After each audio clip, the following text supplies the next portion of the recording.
네, 특히 청년 일자리 문제와 직접적으로 관련되어 있는 윤후덕 의원 그리고 김태원 의원 얘기를 더 해보도록 하겠습니다. 두 분 정치학자를 초대했습니다.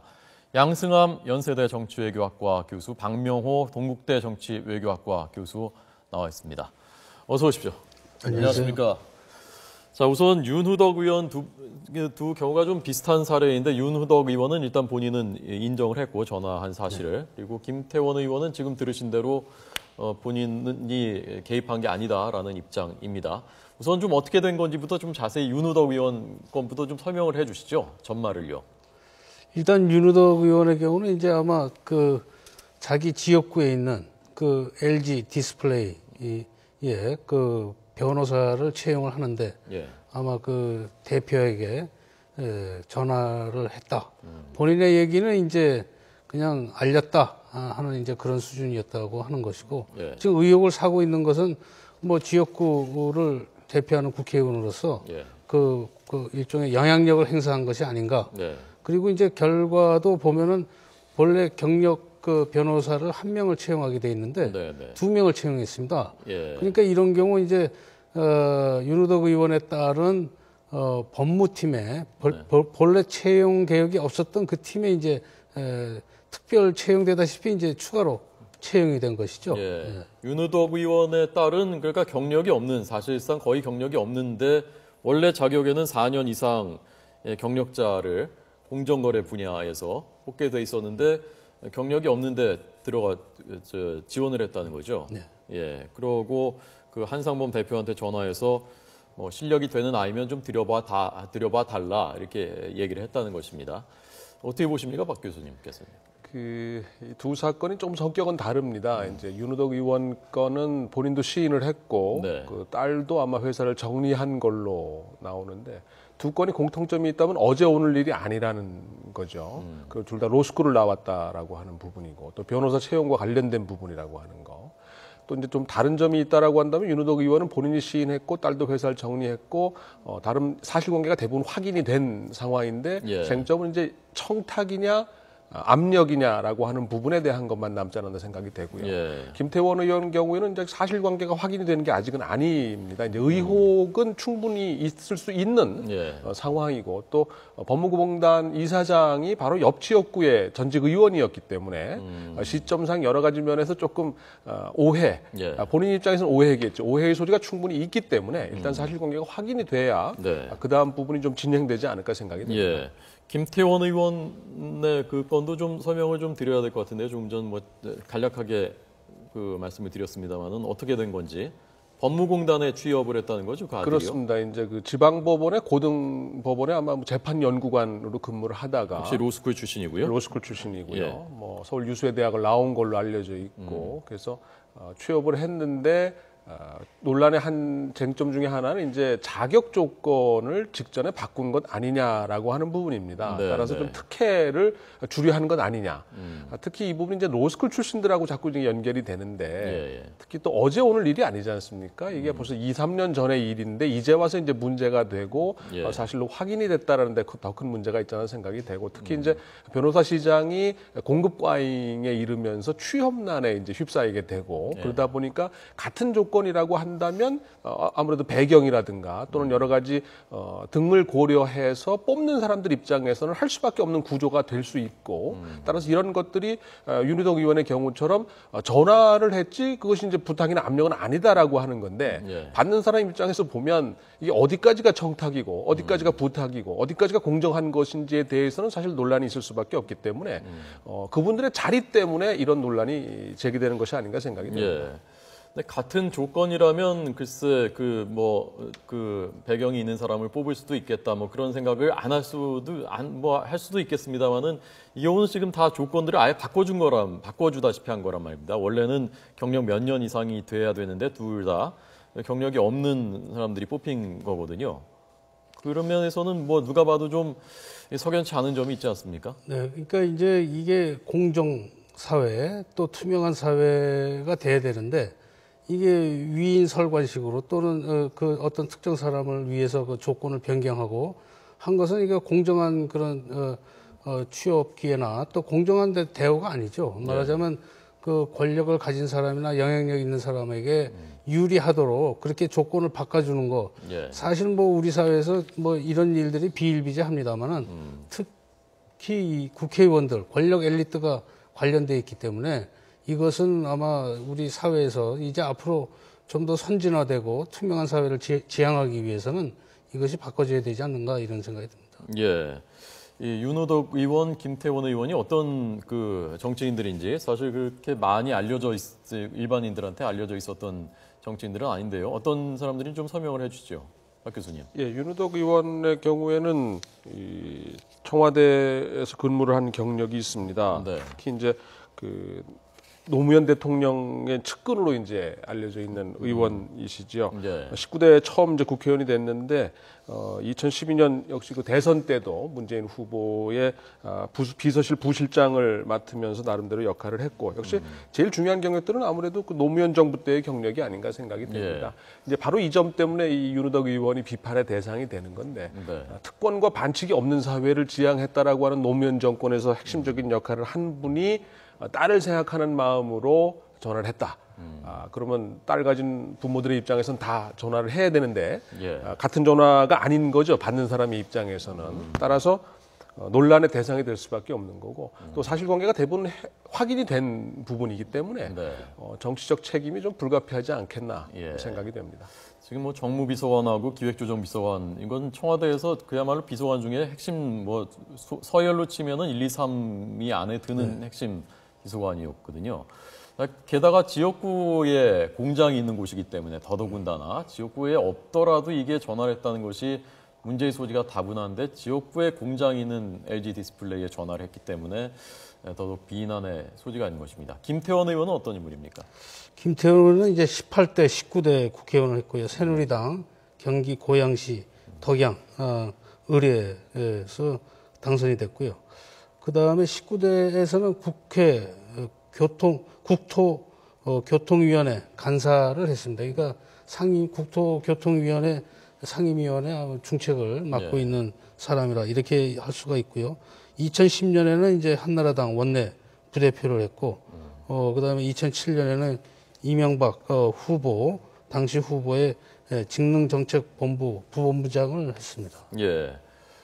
보니까 민정당 때부터 당뇨를 했었던 1980년대 초반에 민정당에 공채 2기로 들어와서 계속 당뇨, 민자당, 신한국당 뭐 거치면서 한나라당, 새누리당 거치면서 계속 당뇨를 했었던 당뇨 출신입니다.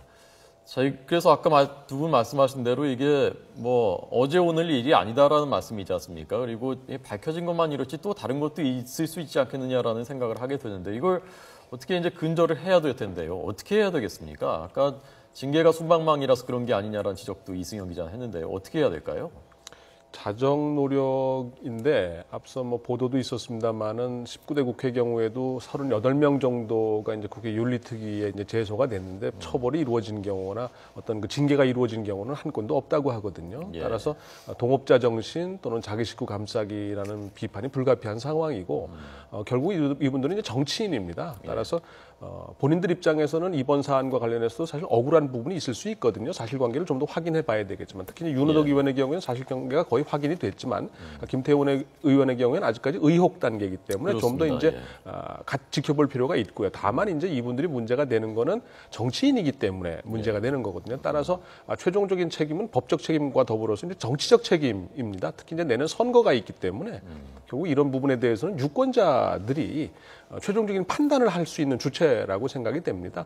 그리고 국회의원들끼리 자신들의 징계에 대한 부분을 논하게 하고 결론 내게 한다는 것은 사실상 불가능한 것이기 때문에 결국은 정치적인 책임을 묻는 방향에 이런 것들이 이제 제도화가 돼서 정치인들 입장에서도 이거 쉬운 것이 아니다라는 인식이 확산되는 것이 가장 첫병이 아닐까 생각이 됩니다. 교수님, 요즘 그 취업 잘 안 되죠? 제자들도 연세대 제자들도 잘 안 되죠, 취업 요즘에. 뭐 잘 안 되고 있습니다. 그러니까 뭐 일반적으로 다 어렵다고 하니까요.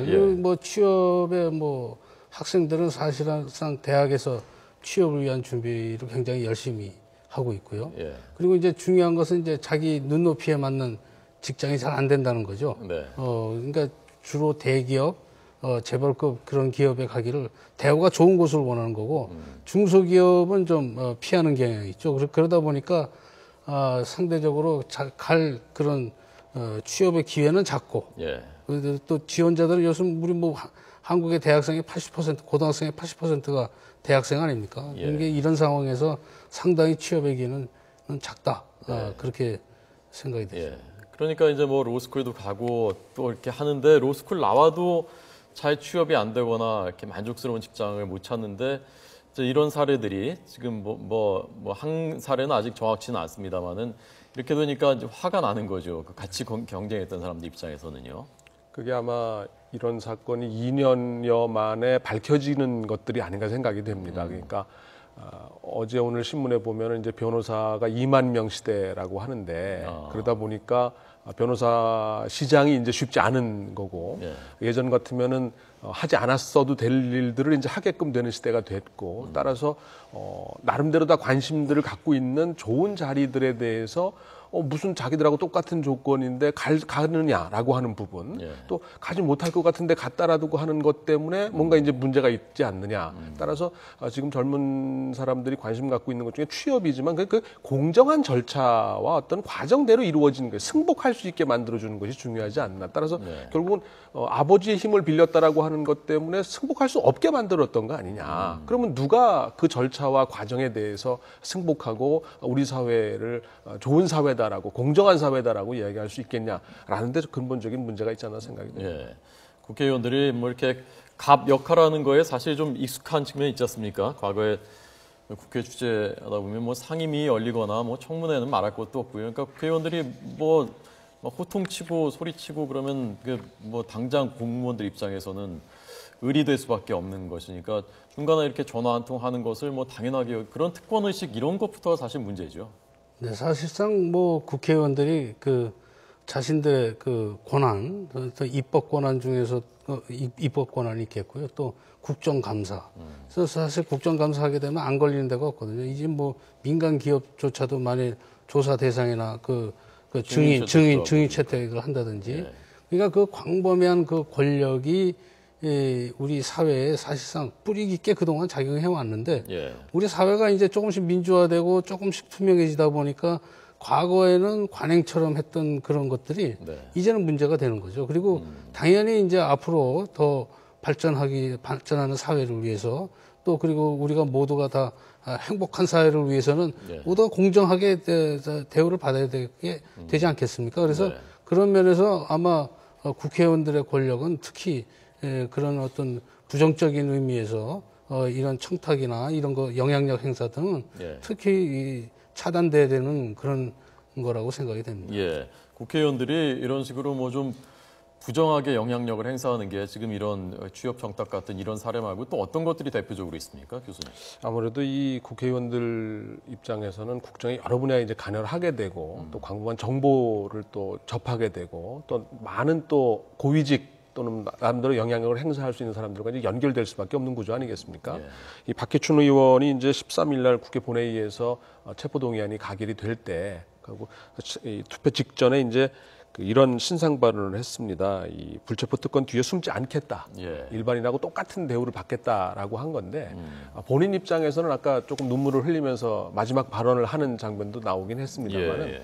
억울할 거예요. 충분히 억울할 수 있는데 문제는 이분들이 공익을 위한 공직을 수행하는 사람들이기 때문이라는 데 문제가 있습니다. 따라서 본인들 입장에서는 적절한 자격과 이걸 갖추고 있다 하더라도 공익을 위해 일해야 되는 공직자이기 때문에 받는 어떤 감시와 견제라고 하는 것이죠. 따라서 사실 그동안에 뭐 이와 같은 사례들이 엄청나게 많았을 텐데 이번 두 건의 경우도 사실 어제 오늘 일이 아니고 2, 3년 전의 일이 이제와 이제 불거진 것이긴 걸 보면 네. 앞서 우리 양산 선생님 말씀하신 대로 우리 사회가 좀 더 이제 투명해지고 공정해지는 방향으로 나아가는 좋은 징조라고 생각을 합니다. 예. 따라서 이 공직자, 특히 이제 국회의원들이 나름대로 이런 인식의 전환이 좀 필요하지 않나 생각이 됩니다. 예. 양 교수님도 어쨌건 과거보다는 좀 좋아지는 방향이다 지금. 그래서 그렇죠. 옛날 같으면 안 드러날 것들이 드러나고 그렇게 생각하십니까? 네, 저도 뭐 거기에 동의합니다. 그래서 사실상 지금 뭐 이런 예도 있죠. 자기 지역구의 경로당인가요? 거기에 뭐 보일러가 낡았으니까 예. 그 해당 공장에 연락해서 새 걸로 바꿔주라. 사실 이것도 국회의원의 어떻게 보면 자기 지역구를 위해서 자기가 어떻게 보면 또 공적인 그런 이익을 위해서 한 거지만 사실상 영향력 그 자체는 사적으로 행사한 거죠. 예. 또 공식적인 루트를 통해서 그러니까 우리 사회가 과거 권위주의 문화에 젖어 있었을 때는 이 비공식 채널을 통해서 모든 걸 해결하려고 그러는데 그러니까 정상적으로 공식적으로 제대로 해결하기보다는 어떤 영향력을 행사를 통해서 뭐 전화를 한 통화 한다든지 또 서로 알고 있는 관계라든지 가장 가까운 그런 뭐 일차적인 관계, 혈연, 학연, 지연 이런 것들을 이용해 가지고 선후배 관계다 해서 좀 편히 좀 봐달라 하는 이런 것들이 사실 우리 사회에 만연돼 있거든요. 예. 이것이 이제 전체적으로 개선돼야 되고요. 여기에 앞장서야 될 사람은 바로 국회의원, 국민을 대표하는 국회의원들이 예. 다른 일반인보다는 더 엄격한 그런 도덕성을 가지고 자신들이 정말 모든 일을 제대로 법대로 공식적으로 처리한다 이런 생각들을 해야 될 겁니다. 예, 알겠습니다. 오늘 두 분 정치학자의 국회에 대한 고언 들었습니다. 잘 좀 새겨 들어줬으면 좋겠습니다. 두 분 고맙습니다. 잘 들었습니다. 감사합니다.